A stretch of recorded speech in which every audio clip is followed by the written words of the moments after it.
Bienvenidos a Conversaciones, un espacio de la Asociación Diálogo Ciudadano Colombo Venezolano que se realiza en colaboración con el Observatorio de Venezuela de la Universidad del Rosario.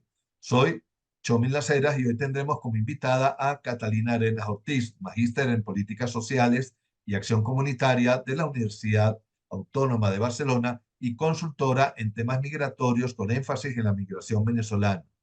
Y hoy en día ligada a la firma de consultoría social Equilib. Me acompañan Alejandro Martín Ubiega. Hola Alejandro, ¿cómo estás? Hola, Chomin, muy bien, saludos. María Clara Roballo Hola, hola a todos y a nuestra invitada, por supuesto. y Ronald Rodríguez. Hola a todos y todas, gracias Catalina por acompañarnos. Sí, y con Catalina Arenas Ortiz hablaremos sobre el estudio Impacto Fiscal de la Migración Venezolana en Colombia, realidad versus potencial, recientemente dado a conocer por la firma Equilibrium, la Fundación Ideas para la Paz, la Organización Internacional para las Migraciones, la Fundación Konrad Adenauer y la Cámara de Empresarios Ejecutivos y Emprendedores Venezolanos en el exterior, ¿verdad? Estudio que por lo demás Catalina es coautora. Hola Catalina, ¿cómo estás? Hola, Chomi, Alejandro, María Clara y Ronald. Muchas gracias por la invitación. Muy contenta de estar acá. Bienvenida Catalina.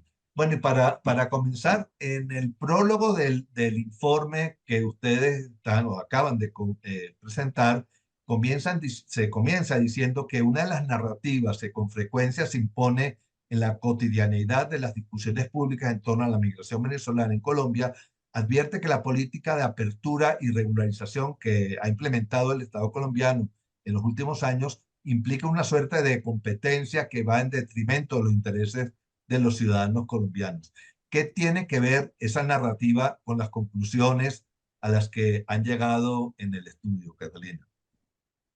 Bueno, sí, efectivamente, dentro de las narrativas, pues xenófobas, discriminatorias, de personas que exhortan de cierta manera al Estado a no hacer una gestión migratoria abierta, lo que tenemos es que las personas dicen que es muy caro, ¿no? ¿Para qué vamos a recibir a tantos venezolanos? ¿Quién nos va a atender? Eso es muy caro. Y nos quitan los subsidios, ¿no? No hay subsidios para la gente, no hay cupos en los colegios porque se los dan a los niños venezolanos. Y resulta que lo que nosotros encontramos en este sentido son dos cosas principales. Una es que cuando nosotros cogemos el total de dinero que tributan las personas naturales, y esto es muy importante, no estamos hablando del capital empresarial de origen venezolano, estamos hablando de las personas naturales. Lo que estas personas tributan entre impuestos directos e indirectos, y tú a esto le restas el gasto, sobre todo más grueso que tiene el Estado en gestión migratoria, que es salud y educación, lo que encuentras es que hay un saldo positivo de más de 30 millones de dólares. Entonces, definitivamente no estamos gastando más de lo que estamos recibiendo. Si a esto tú además le sumas que hay unos recursos importantes que estamos recibiendo por la cooperación internacional, que la cooperación internacional nos da precisamente para robustecer esta gestión, pues tienes ya un saldo diferencial muchísimo más alto que bajo ninguna circunstancia. Y lo otro es que no sale más caro. Vale exactamente lo mismo tener a un niño de origen venezolano que a un niño de origen colombiano en el colegio. Por ejemplo, vale exactamente lo mismo, 2 millones y pico de pesos colombianos. Entonces, no estamos incurriendo realmente en gastos extra o una atención, por ejemplo, diferencial. Catalina, yo quisiera preguntarte, bueno, con este panorama que nos muestras, si es que efectivamente la relación entre ingresos fiscal y migración es positiva, ¿cuál será la potencialidad también de esto?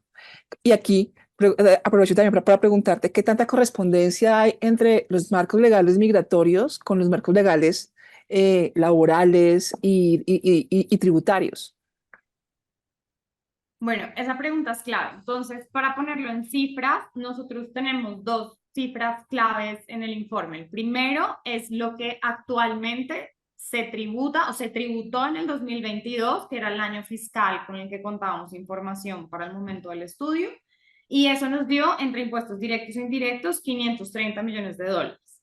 Sin embargo, nosotros, partiendo de unos supuestos, ¿no? Y con unos instrumentos muy estadísticos, logramos determinar que si se cumplen algunas premisas básicas, estas personas podrían estar tributando bajo estas mismas condiciones que tenían en el 2022 más de 800 millones de dólares. O sea, realmente hay un potencial de crecimiento muy alto.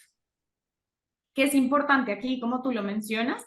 Pues que sí hay una relación entre el marco legal, sobre todo de regularización migratoria, para poder cumplir estos supuestos económicos que nosotros planteamos que crecerían esta potencial recaudo. Entonces, la regularización es el piso mínimo legal para todo. Entonces, ejemplo más básico. Los impuestos directos, perdón, para nosotros fueron 3. El impuesto a la renta de personas naturales y los pagos de seguridad social, a salud y a pensión. Una persona que no está regularizada, ¿cuándo va a tener un contrato laboral formal para pagar salud y pensión? ¿O cuánto va a llegar a tener por su propia cuenta ganarse un salario mínimo para estar obligado a pagar salud y pensión? Pues nunca, no lo va a poder hacer. Entonces no alcanzaría ninguna de estas personas sin regularizar alguno de estos supuestos, muchísimo menos pensar en declarar renta. Entonces, sí tiene que haber ahí algo muy importante. Otra cosa que hemos encontrado, y aquí ya no solamente en este estudio, sino en todos los otros que hemos hecho en la región, es que entre más largos los planes de regularización, más dinamización de la economía hay y más participación del sector privado. Y eso obviamente genera como unos entornos habilitantes, ¿no? No es lo mismo que tú tengas un sector privado que esté atento, una banca que diga yo me voy a apostarle a la inclusión financiera de la población migrante, a entornos en donde el sector privado está totalmente cerrado. Catalina, hay otro factor con la migración y con las posibilidades de integración, es que cuando no se logra una integración ni siquiera medianamente adecuada, aparecen toda una serie de problemas sociales por esa falta de integración que es muy difícil medir. Estoy pensando incluso en temas de seguridad, etcétera, ¿no? Es una población que tú no atiendes, que queda de su cuenta, que queda marginada, pues. Ahora, eso es muy difícil no veo claro una métrica para eso, es decir, que sería ese otro beneficio claro de tener una política migratoria coherente. ¿Ustedes eso se han paseado por ese asunto? Como tú lo dices, pues es muy difícil saber qué pasaría, ¿no? ¿Qué pasaría si no? Porque claro, lo que nosotros numéricamente sí podemos contabilizar es como asignarle a ciertas variables unos valores numéricos y hacer como, bueno, estas fórmulas que por supuesto hay que aclarar que yo no fui quien las hizo, y eso te da como este valor de los 800 millones. Ya de ahí para adelante, pues sí tienes entonces una serie de factores que encuentras sobre todo en lo cual. Entonces, que vemos que esas narrativas, como por ejemplo es que nos roban el trabajo, que sí pasa que las personas a menor regularidad migratoria, menor cantidad de dinero reciben, por supuesto, y algo, por ejemplo, algo que cuando me haces la pregunta me acordé, la Universidad Autónoma de Bucaramanga ellos hacen como una encuesta de condiciones de vida, no sé si todavía la hacen. Y en la pandemia, una cosa que pasó que estaba muy interesante es que el índice de desempleo general en la ciudad, como en muchos lugares, creo que en todo el país, subió, pero el índice de desempleo del panel que ellos tenían de seguimiento a población venezolana bajó. Y cuando se empezaron a dar cuenta por qué estaba pasando eso, pues estaba pasando porque era desempleo casi que en condiciones de explotación, porque eran personas irregulares que contrataban sin seguridad social en negocios que para no quebrar lo que hacían era sacar a personas que sí tenían que hacer sus aportes a fiscales y demás y contratar personas migrantes irregulares que además hay una muy mala concepción asociada a, es que si yo no soy regular, ¿no? Si yo no tengo mis documentos al día, no puedo acceder a la justicia, ¿no? Entonces, ¿a quién te vas a ir a quejar de que yo te estoy explotando si tú no tienes ni siquiera pasaporte? Entonces, eso sí que sabemos que pasa, pero lo tenemos muy en la data quali, porque serían ya modelos muy especulativos, que bueno, seguramente un súper duro en matemáticas podría sacarlo. Catalina, en el caso colombiano, la economía tiene un alto porcentaje de informalidad y esta informalidad, pues, sin lugar a duda, golpea toda la dinámica de pagos tributarios. ¿Cómo se ve reflejada la informalidad en la población migrante, teniendo en cuenta que gran parte de esa informalidad, lo querramos o no, terminó facilitando que los venezolanos accedieran a espacios laborales? Y si eso tiene, digamos, alguna dinámica de comparación con algunos de los otros estudios que ustedes han desarrollado en la región, por la característica tan particular que tiene Colombia de informalidad. Sabemos que en Chile, por ejemplo, la informalidad es muchísimo menor, o en Perú. ¿Qué tanto fue positiva la informalidad para la recepción económica de los venezolanos y qué tan negativa es a la hora de expresar esos datos tributarios a los que aporta la población venezolana? Pues mira, por ejemplo, y sí, como tú lo dices, hoy por hoy igual hay unos índices de informalidad bastante dramáticos, sobre todo en lo que tiene que ver con las personas que están emprendiendo, ¿no? Una cosa que pasaba en el estudio cuando lo estábamos presentando es que cuando tú ves el porcentaje de personas que están en desempleo activo es bajísimo, es como del 5%, y tú dirías, pues qué maravilla, o sea, todo el mundo está trabajando, pues, pero cuando tú vas a ver el detalle de la calidad de los trabajos en que están trabajando, te encuentras con que el 70 y algo por ciento de estas personas son personas que están emprendiendo, y de esos emprendimientos apenas el 4% generan empleo y 96% son informales. O sea, estamos hablando de personas que realmente están en el rebusque, si tú lo quieres poner en estos términos más coloquiales.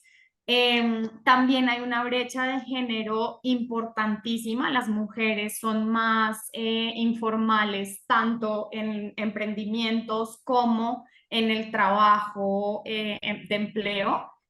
Muchas de ellas empleadas en temas de cuidado remunerado en hogares de terceros, que implica además unos riesgos de protección de los cuales ha hablado muchísimo la OIT, y en la población LGBTIQ+, la informalidad es del 100% en las encuestas que nosotros analizamos o en las cifras que nosotros tenemos.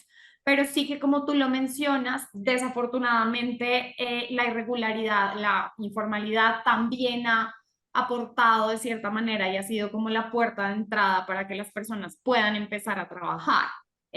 Sobre todo esto pasa mucho más en la ruralidad, ¿no? Hay muchos proyectos que están trabajando en zonas donde los jornaleros todavía son personas que están trabajando en la informalidad, pero que justamente la entrada también a la regularidad migratoria y demás, pues hace que entren a la formalidad. Y ese es uno de nuestros supuestos, por ejemplo, o sea, dentro de las condiciones que nosotros ponemos para calcular el impacto potencial está la formalidad, porque sí hay un porcentaje ahí de mejora muy, muy alto. Catalina, es decir, que en el marco del estudio del aporte que hace la población venezolana en materia tributaria, ahí todavía no está contemplado todo el aporte que también hacen de forma indirecta en la medida en que no están regularizados. Indirecta, sí, porque los impuestos indirectos los vienen asociados, por ejemplo, al consumo, que sí es un supuesto de nosotros que al mayor regularidad, mayor posibilidad de acceso a empleo, acceso a puestos, digamos, de mejor calidad, paga, aumento de la capacidad adquisitiva, y eso implicaría, por ende, un aumento a los impuestos indirectos, ¿no? Al final, si ganas más, pues gastas más. Entonces, ahí sí se tiene como ese cambio en las cifras. Catalina, entiendo que el estudio que hicieron ustedes lo hicieron con personas naturales, ¿no? ¿Qué pasaría si tomamos en cuenta también y el resultado fue, el balance es positivo fiscalmente, ¿no? ¿Qué pasaría si tomamos en cuenta a las empresas venezolanas? O sea, aquí en Colombia hay empresas grandes, empresas medianas, pequeñas, incluso emprendedores, ¿no? o pequeñas o microempresas. ¿Cuál sería el panorama si tomamos en cuenta también el sector empresarial en este estudio que han hecho ustedes? Mira, sería impresionante. Justo en este momento estamos trabajando en una propuesta para poder levantar esa información.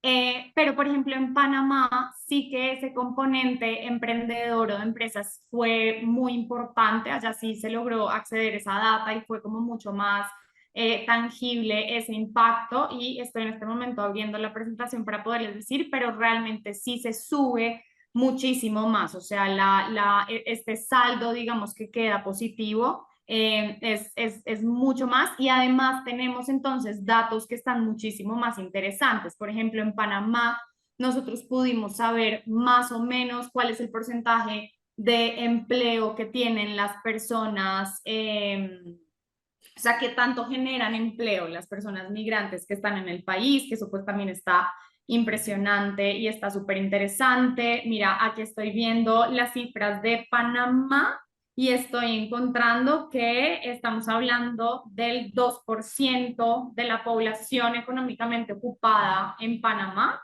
está siendo empleada por negocios migrantes.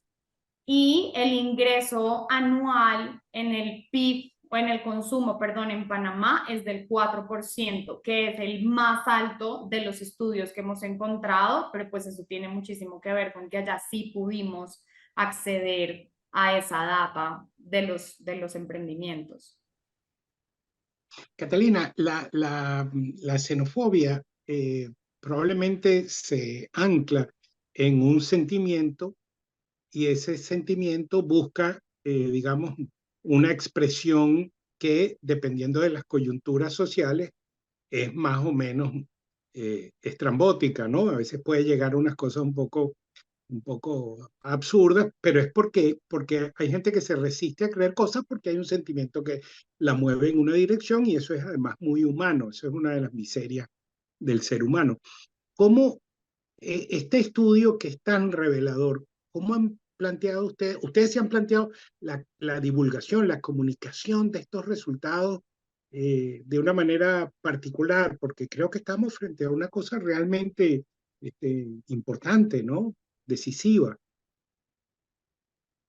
Muchas gracias. Sí, justo este es uno de los poquitos estudios que tenemos en Equilibrium que tiene planes de divulgación. Normalmente lo que nosotros hacemos suele quedarse con nuestro cliente, pero este puntualmente sí tiene un plan de divulgación, precisamente porque se considera que es un debate o una promoción del debate con evidencia frente a narrativas xenófobas que veníamos hablando antes, ¿no? Es muy caro, nos quitan el trabajo, nos quitan las oportunidades, esto nos vamos a quebrar como país.